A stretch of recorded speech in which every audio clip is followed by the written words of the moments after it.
All right, Kings fans, Jordan Kiss here as the Kings get set for a big 3-game weekend that starts this Friday, or tomorrow actually, against the Vernon Vipers at 7 o'clock. Now with Jack Blanchett. And Jack, this Kings team coming off a big win on Saturday by a score of 7-5, and you were a big part of that, a goal and 2 assists, 3 points. I know for you, offensive-wise, you kind of went in a little slump there, but I know you were very happy to get that goal and get those 2 points. How happy were you to finally to have a offensive performance like that on Saturday? Yeah, I mean, it feels good. I knew it was like I was in a little slump, but I didn't want to stress about it too much. I knew I just needed to play really good, solid defense, and if the points will come, but it's no big deal on that. I just know we're happy that we got 1 win out of the 2, and then coming this weekend we got to face Vernon. They're a team just like us, 7th in their conference. They have really good players.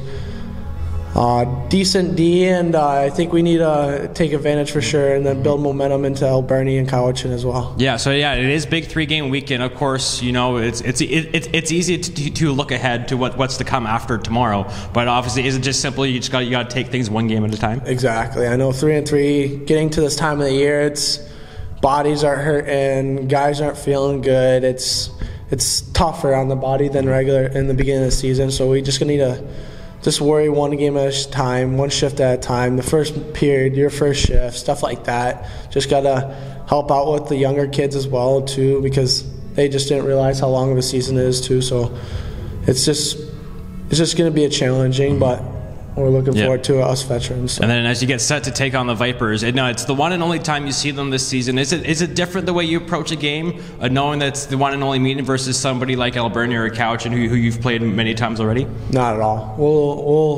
We'll open up the game the same way that we open up any game, hard, physical.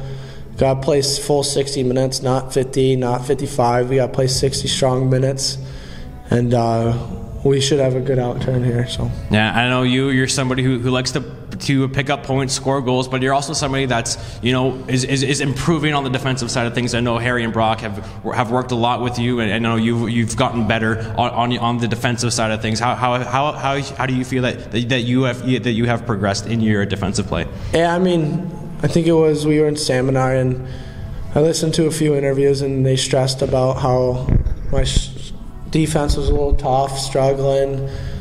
So I just knew I had to lock down. I just had to figure it out. I know the first 2 weeks I was still struggling, but I was producing and stuff like that, which isn't a good thing in my eyes.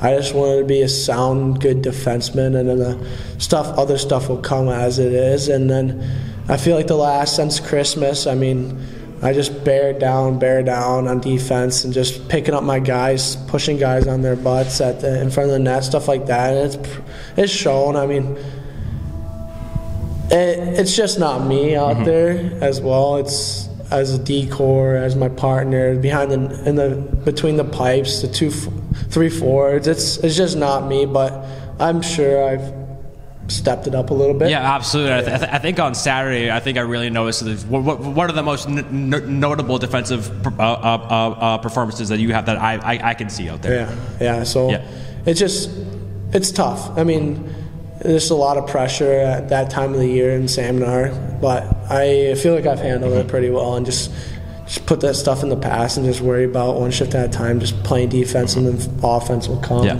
Offense second, defense first, so stuff like that. Yeah, absolutely. Now, you're a Michigan boy. You're a big Detroit Lions fan, and I feel like that there could be a comparable to the Lions and the Kings. Of course, the Lions this year, not a great start to the season, but they turned it on, went on a great run in the final stretch, and we're one of the best teams at the end of the season, at the end of the NFL season. Do you feel like this Kings team could maybe have the same path, a team that didn't get off to the greatest of starts, but has gotten better as time goes on, and now as we approach the final stretch here, this team can go on a big run with a lot of wins to finish off? Not a doubt in my mind. I know the Lions up and coming. They're going to be sweet next year. I know they're still undefeated. One of 3 teams in the NFL that are undefeated in 2023. So take that with pride. And I know the Kings will. It's tougher. I mean, they play less games. We play quadruple as many games as them. But yeah, I mean, we could take that big jump into the second. We have 14 games left here, 11 after this weekend, so it's going to be got bear down. I know we like playing. We talked about playing 1 or 2 in the playoffs, and Surrey and Nanaimo, we like playing them.